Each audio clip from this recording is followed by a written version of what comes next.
Le bootcamp commence le 4 du mois de février 2026. Les inscriptions s'arrêtent le 2 du mois de février 2026, uniquement réservé aux personnes qui veulent faire du stock picking sérieusement et qui veulent le faire dans les 30 prochains jours. OK? Toutes les informations sont en description de la vidéo. Et je rappelle une chose, le prix augmente le 30 du mois de janvier ainsi que le 1er du mois de février. Alors, Microsoft a franchi une étape historique au deuxième trimestre 2026, avec un chiffre d'affaires cloud dépassant pour la première fois les 50 milliards de dollars en progression de 26% sur un an.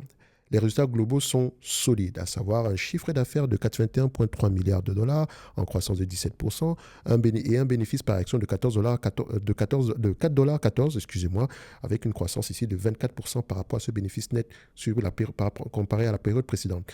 Satya Nadella souligne que l'entreprise se trouve dans les phases initiales d'une diffusion de l'IA dont l'impact se fera ressentir sur l'ensemble du PIB mondial.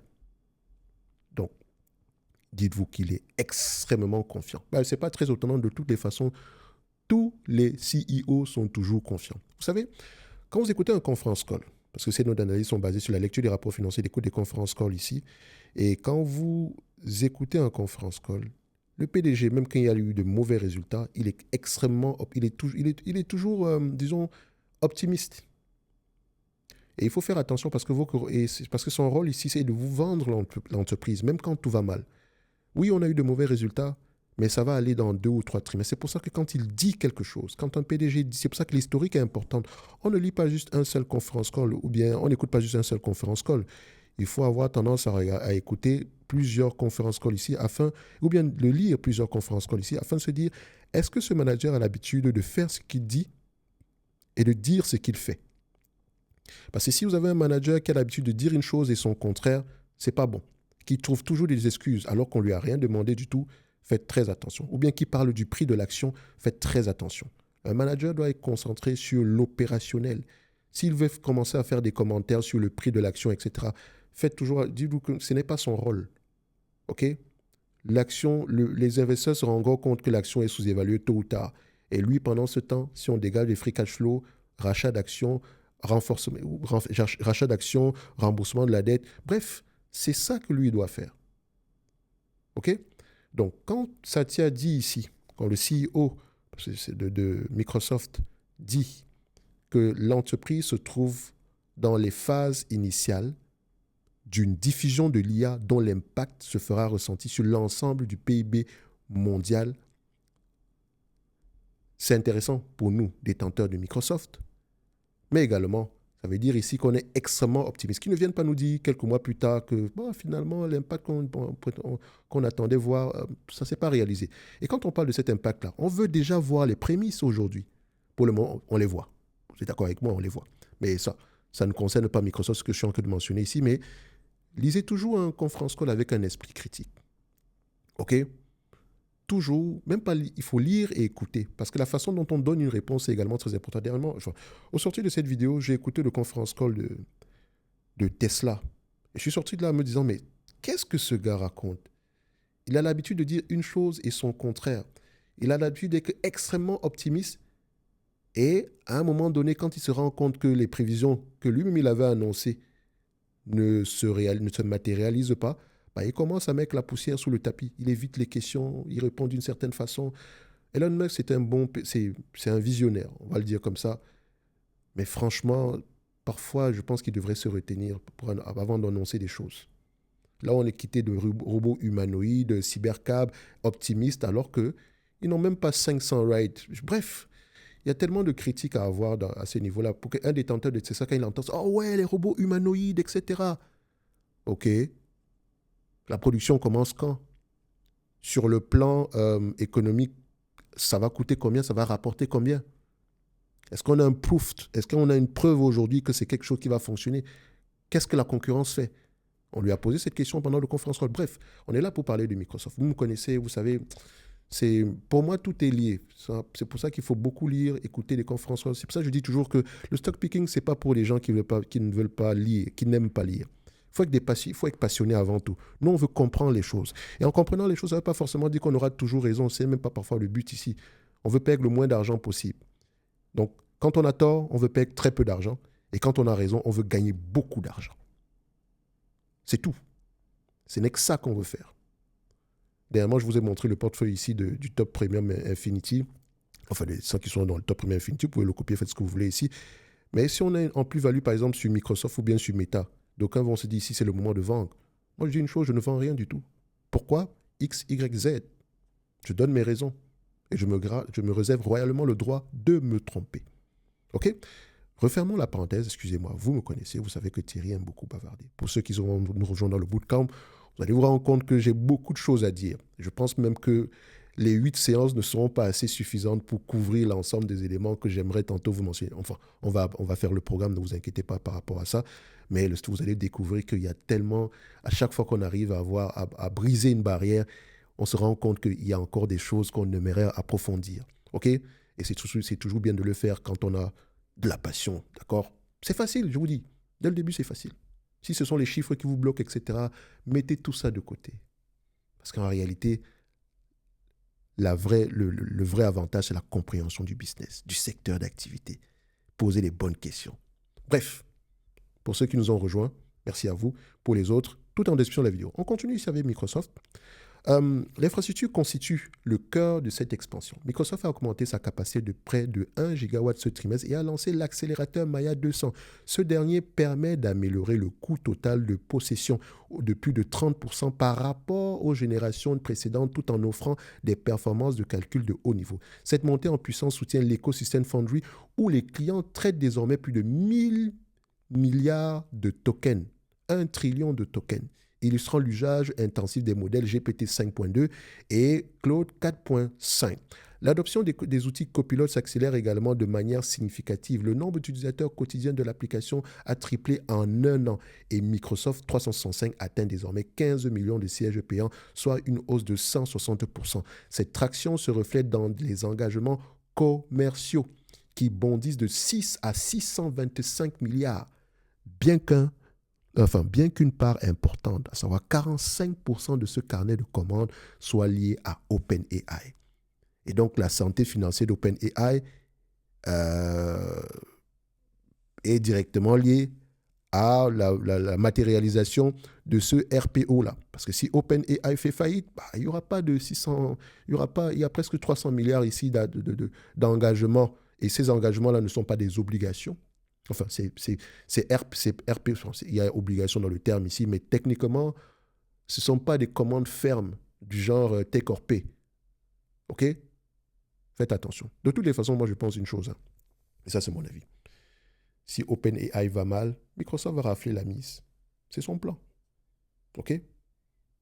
S'ils vont mal, ils vont rafler la mise. S'ils vont très bien, tant mieux. Microsoft gagne également de l'argent parce que OpenAI a besoin de sa propre infrastructure. Et je pense que demain, si OpenAI a de plus en plus les pieds solides, ils vont eux-mêmes avoir tendance à bâtir leur infrastructure à côté. Donc, cette relation que Microsoft a avec OpenAI, tôt ou tard, je pense que soit ils vont racheter Claude, soit ils vont racheter OpenAI, ou bien ils vont développer leurs propres éléments ici en interne de manière générale. Parce que, comme je dis, l'IA sera plutôt une commodité. Le plus important, c'est d'avoir les coûts de production les plus bas afin de pouvoir vendre cette IA-là, capable de faire des choses ici, à des compagnies vendant des logiciels. C'est pour ça que l'IA sera quelque chose, un feature supplémentaire pour les logiciels. Pour moi, je ne crois pas que les logiciels vont mourir. Je dis une chose, et je répète, la thématique de 2026, concentrez-vous sur les logiciels. Concentrez-vous sur les logiciels. Ne faites fi de tout ce qu'on vous dit, que non, l'IA va tuer le logiciel, etc., le vibe coding, machin, truc. Approfondissez vos connaissances sur c'est quoi un logiciel pour une entreprise, à quoi ça ressemble, pourquoi est-ce qu'ils n'en ont pas développé il y a très longtemps, à quoi est-ce que ça pourrait ressembler. Bref, il y a un ensemble de questions à poser derrière. Et vous allez vous rendre compte que ce qui paraît souvent évident, le narratif qui paraît souvent évident, s'avère souvent très peu... à la fin ici, on aura tendance à avoir eu... les craintes peuvent parfois s'avérer irréalistes. OK? Je continue. Je n'ai pas dit que ça ne pourrait pas être une menace. Pour moi, ça pourrait être un avantage plus qu'un inconvénient. Ça, c'est mon avis. Et je me réserve pleinement le droit de me tromper. Thierry, ça fait à peu près, je ne sais pas combien de temps qu'on fait cette vidéo-là. Ce serait peut-être une bonne chose qu'on avance rapidement. De toutes les façons, si tu es pressé, sache que Microsoft, les résultats sont très bien passés, etc. L'entreprise est correctement évaluée en date d'aujourd'hui. Tu peux t'arrêter là. Et on se donne rendez-vous sur les prochaines vidéos. Pour les autres, ici, on continue. Donc, sachez que 45% des RPO dépendent de OpenAI. Et la direction insiste que sur la diversité du reste du portefeuille qui a progressé de 28%.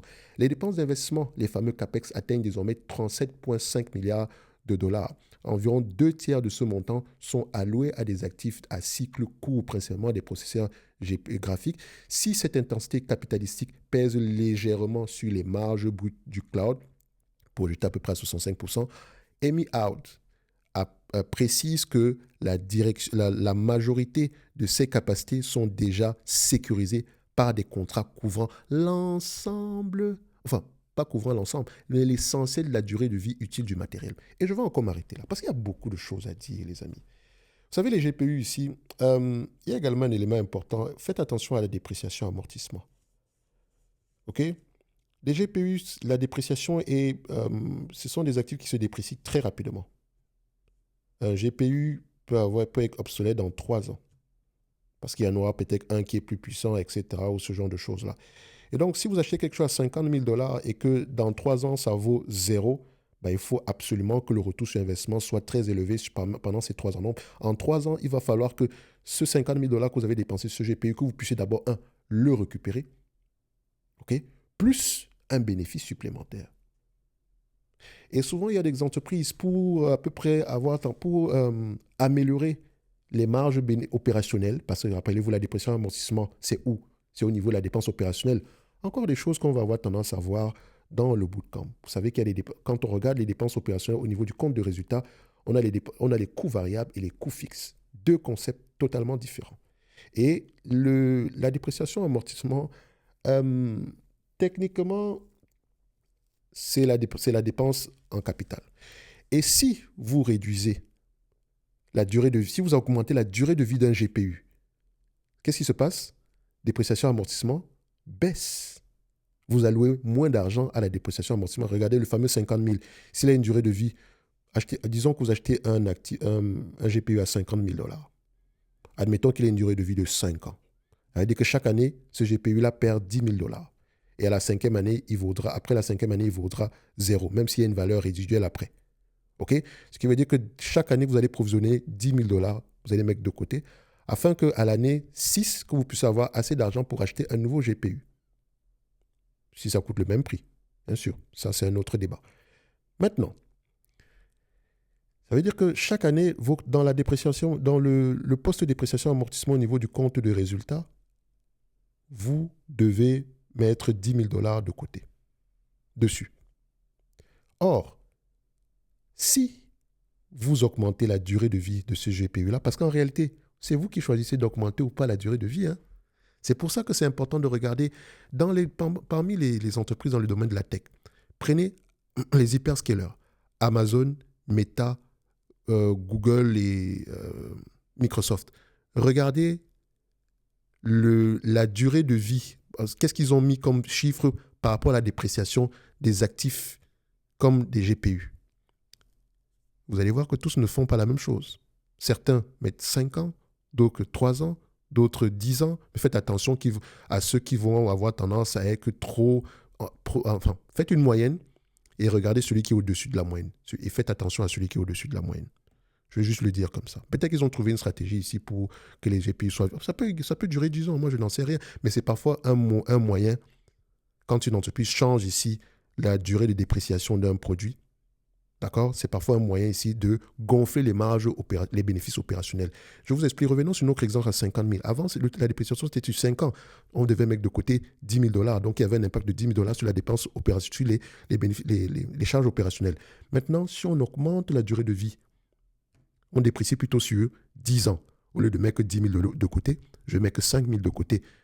Par magie, je viens de créer un 5 000 $ supplémentaire de bénéfices opérationnels. Juste parce que j'ai augmenté la durée de vie de la dépréciation d'un produit. Donc, faites attention. Après, également, vous pouvez vous amuser à regarder tout ce qui concerne ici la valeur, surtout pour les entreprises qui ont de l'inventaire. Est-ce qu'ils font du first in, first out ou bien last in, first out?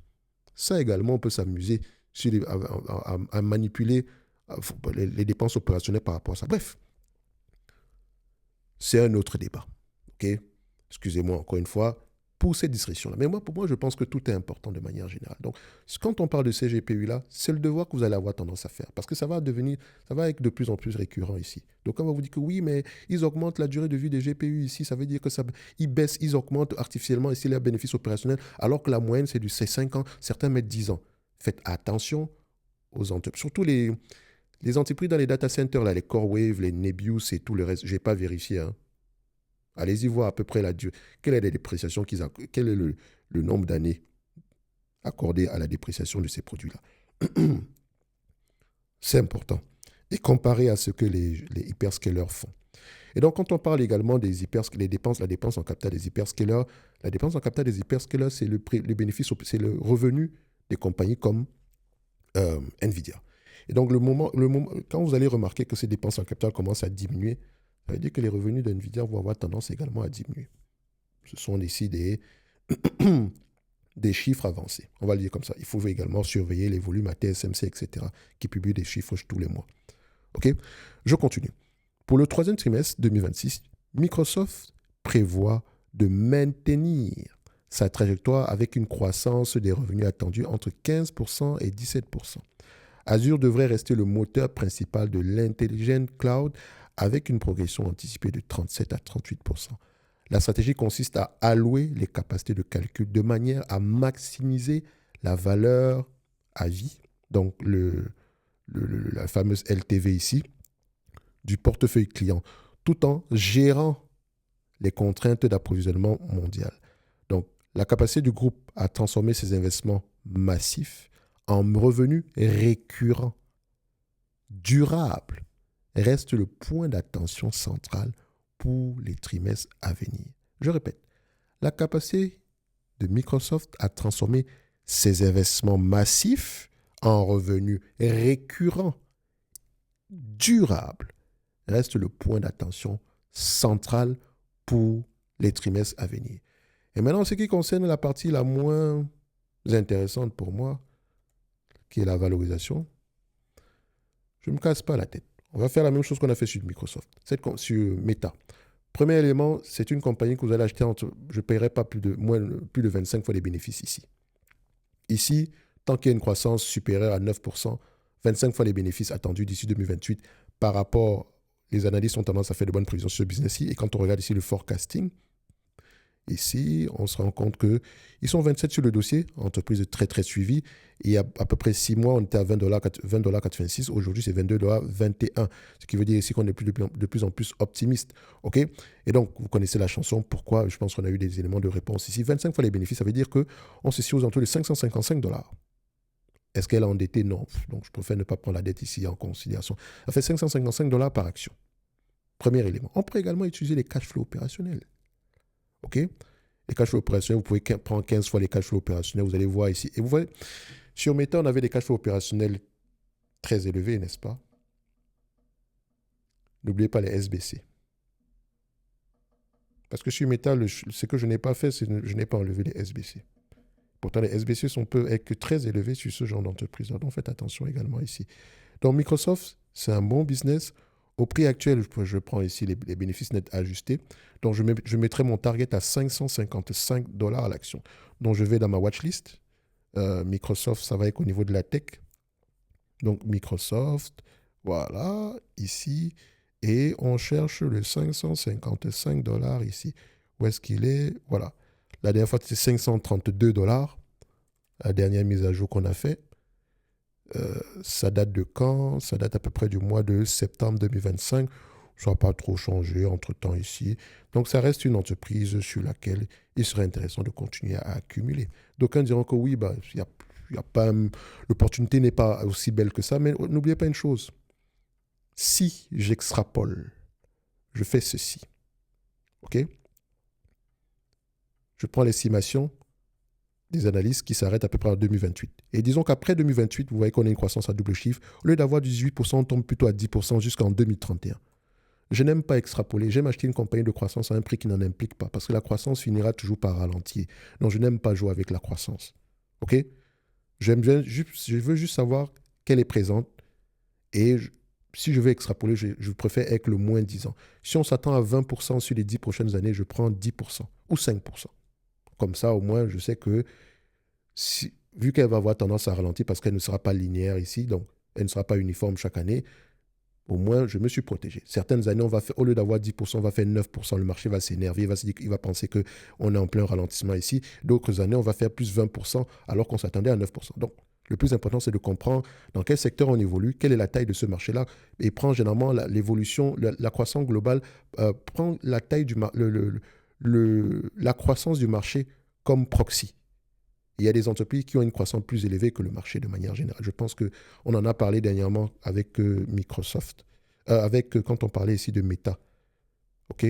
Dans le secteur ici de l'information, la technologie, je pense qu'on a fait une vidéo pareille il y a quelques temps, n'est-ce pas? Je vous ai dit ici que Meta et Alphabet vont avoir tendance à avoir une croissance plus élevée que la moyenne du secteur. Voilà, on parlait des entreprises dans le domaine des services de communication. Oui, parce que Meta et Google, c'est dans ce segment d'activité-là, vu qu'ils sont très dépendants ici de la publicité, mais en réalité, ils sont également liés au secteur de la tech. Une entreprise peut être dans plusieurs secteurs d'activité, mais tout dépend de le segment qui lui rapporte le plus d'argent. Bref, sur Microsoft, ici, si j'extrapole, et qu'on reste à 25 fois les bénéfices qu'en 2031, Microsoft pourrait valoir 739 $, ou bien plus que ça. N'oubliez pas également qu'elle a une capacité d'augmenter les prix. La demande est très élevée, elle a un pricing power peut-être inutilisé. Et donc, pour moi, aujourd'hui, Microsoft, même prescription, matin, midi et soir. Aucune panique. Et le seul regret que j'ai, c'est d'avoir dit que Microsoft ne m'intéressait pas à ce niveau. C'est même pas ce que je fais. Je pense que j'étais fatigué ce jour-là. J'ai raté Microsoft à ce prix. Regret. Parce qu'à la fin, je suis venu l'acheter à ce niveau. Par chance, attention, parce que je la voulais déjà ici, à partir de janvier 2024 ici. Sauf que entre vouloir, c'est bien de vouloir, mais également avoir les fonds nécessaires, c'est également quelque chose parfois à prendre en considération. Comme on dit souvent, on attend les opportunités, mais il y a une chose que vous oubliez souvent, c'est que parfois quand les opportunités se présentent, mais parfois on n'a pas d'argent. C'est pour ça qu'il faut être très, très difficile en affaires quand vous voulez acheter une entreprise en bourse. Moi, aujourd'hui, on a acheté Microsoft à 25 fois les bénéfices. Je vous avoue que, me connaissant, j'aurais bien aimé l'acheter plutôt à 20 fois. Hein. Mais là, ça ne me dérange pas de le faire au prix actuel. Donc, je rentre par petites positions. Et de toute façon, mon objectif est simple. Je veux un portefeuille de plus en plus concentré. Et donc, Microsoft, pour moi, à ce prix-ci, ça reste intéressant. Et comme d'habitude, je me réserve pleinement et royalement le droit de me tromper. N'oubliez pas, toutes les informations par rapport au bootcamp sont en description de la vidéo.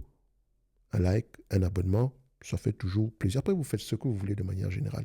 Le dividende, est-ce que ça vaut la peine qu'on en parle? Il est safe, il y a de grandes chances qu'il continue à croître. Si vous reversez la totalité des bénéfices en dividende, vous aurez 3,15%. Je préfère même qu'il rachète des actions plutôt que de reverser un dividende au prix actuel. Bref, on pourrait revenir sur la différence entre le rachat d'actions et le dividende ici. Qu'est-ce que ça implique? Bref, je vais fermer la parenthèse parce que j'ai déjà fait assez de distractions ici. On va s'arrêter là. Et bienvenue à ceux qui nous rejoignent dans le bootcamp. Si tu es sérieux dans ton processus d'apprentissage en matière de stock picking et que tu veux changer les choses dans les 30 prochains jours, rejoins-nous.